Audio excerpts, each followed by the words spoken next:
تعدي شهور تدور الأرض والدنيا وهو يدور.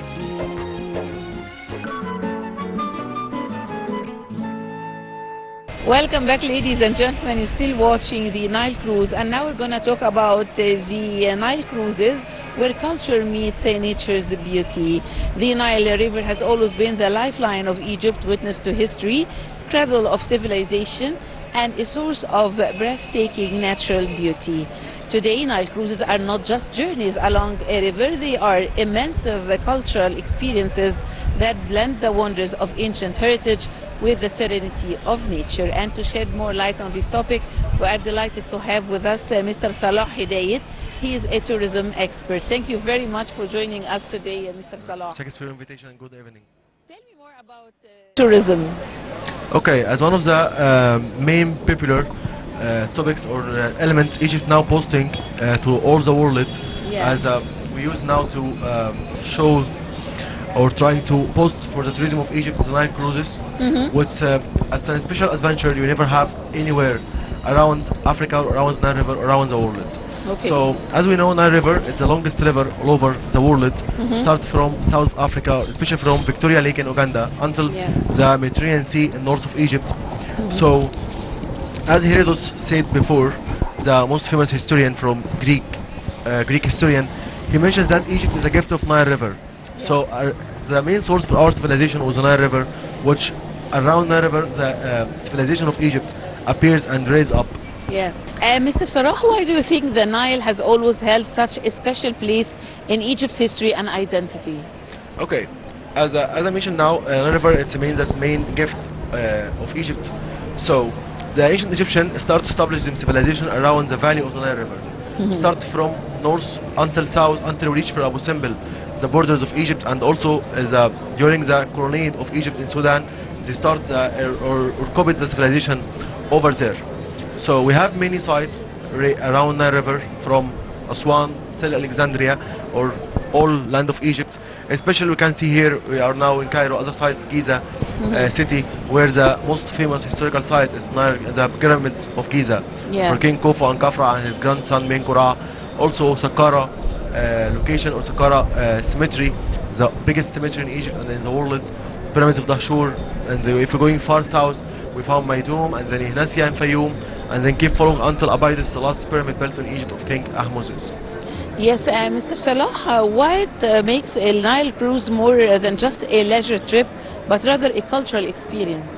Okay, we all know about Egypt is so lucky, or we are so lucky as Egyptian, because we have this diversity of heritage and diversity of our culture, or our we can say our folks. So through the river from south, from Aswan, which is Nubia, until Alexandria, every single region of Egypt have their own culture or their own traditions. Even the apparels, the kind of music, the dresses they have, especially for women, different from area to area. So when the guests come to Egypt and start the tour from cruise from Aswan to Luxor, they're going now to explore more about the Nubian civilization. And then when he moving to Luxor, he found another civilization. And when he start the tour from Cairo and have the chance to visit Alexandria, you're going to see the diversity as well. Yes, Mr. Salah, would you please share with us some key archaeological sites along the Nile that attract tourists most? Okay, about part of Egypt is not one civilization, but it's layers of civilizations carry on to have one civilization at the end. That's why Egypt civilization is so special, and we can call it Egypt Dunya. It's not coming because we are Egyptian and proud of ourselves, but it's a title given from the world to us. So if we start from Abu Simbel, it's the most significant temple in the world, built by Ramses II. Then we move to find Philae Temple in Aswan. It's a temple built in an island called Angelica, or Philae Island, inside the Nile River. And the only way to reach this temple is to get a motorboat. Then when you're going to far north, we find Temple of Komombo, and Edfu and Isna, and the three temples built by a Greek and Roman rulers to devoted for Egyptian gods and show how respect they give to the gods of Egypt and to the religion of Egypt. Then Luxor, and so you can call it the biggest open museum in the world now. Yeah. Mr. Salah, how do Nile cruises help connect visitors with Egypt's ancient heritage while also showcasing its natural beauty? Okay, we can consider now Nile cruise trip. It's not just a historical or cultural tourism element, but it's also an environment tourism.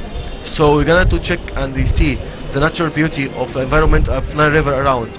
So once you're sailing, you can see the countryside, then connected to the desert, then the sky. So especially when you get the night cruise, you can get the best and the most beautiful sunrise and sunset from the night cruise view from sun deck, and then you're going to Luxor to be very lucky enough to get this moment to have like a hot air balloon to can check the environment of Luxor, especially in Luxor, and see how the nature is so beauty when you get the hot air balloon from up, and also gonna see the all sites in Luxor as well from hot air balloon trip.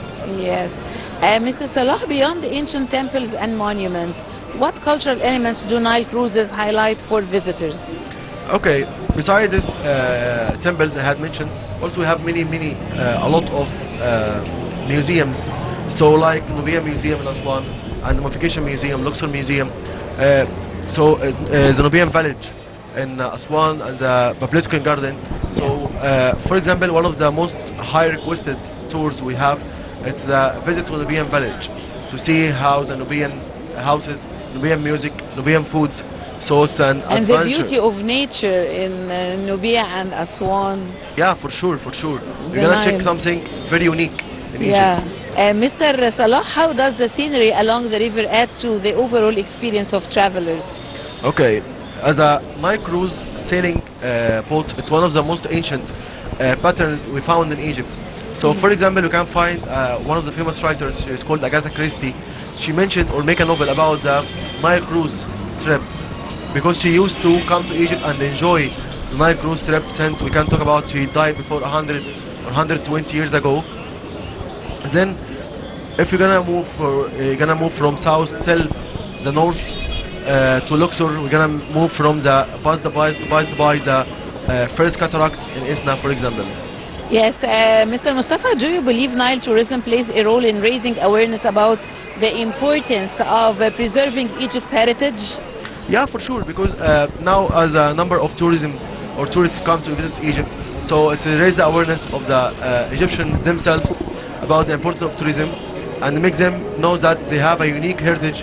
They have to keep it and show for the people, as now became a source of income and source to make people come to visit Egypt, and three, to make the government now, state of Egypt, give more attention and make the preservation and the restoration for temples to be able to receive more guests in future. Yes, for sure. Mr. Salah, what distinguishes the experience of sailing on the Nile today from how people in ancient times traveled along the river?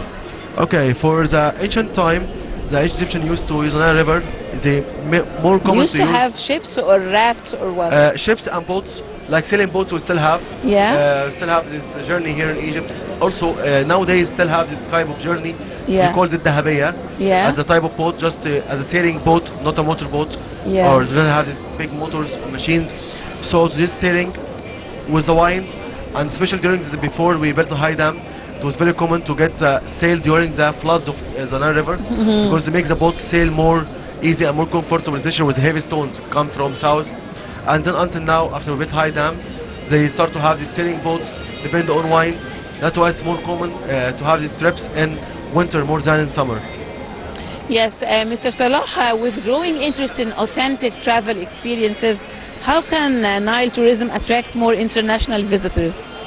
Okay, as a part of the plan of the advertising of Egypt to reach a target, we have at 2030 to receive more than 30 million tourists per year. So now, first, the Nile River attracts the people, as we're going to have the journey inside the longest river in the world, especially the nature and the environment of the Nile River, the very warm weather in south of Egypt. Make more people inhabit to come to Egypt here, as they have this kind of warm weather, as well the pure beautiful nature, history, culture, tourism, even for leisure tourism as well. Especially also we can show our shows, folk show, like Tanura, like Galabia party, which be every night in the cruise. You'll have another special party or another special show to have. Mr. Salah, what is your personal message to travelers considering a Nile cruise for the first time? Just come to Egypt and go with the flow of Nile River. You'll find everything you ask, or maybe you're not expected to find here in Egypt. You find history, find culture, even the nightlife in Luxor and also Aswan is so peaceful. To have a short trip in the Nile River over there, have a short trip in the old markets on the land. So just not sailing, but you're going to explore Egypt more from the Nile side, more than the land side. Because you're going to inhabit the cruise for 4 days or 3 or 4 nights. So it's full leisure moment you have from early morning to night. You have a full schedule by best moment you can ever have in your life. Well, Mr. Salah Hedayet, the tourism expert, thank you very much for coming to Nile TV. Thank you so much. Yes, you are welcome. Thank you. Ladies and gentlemen, stay with us. We have more after the break.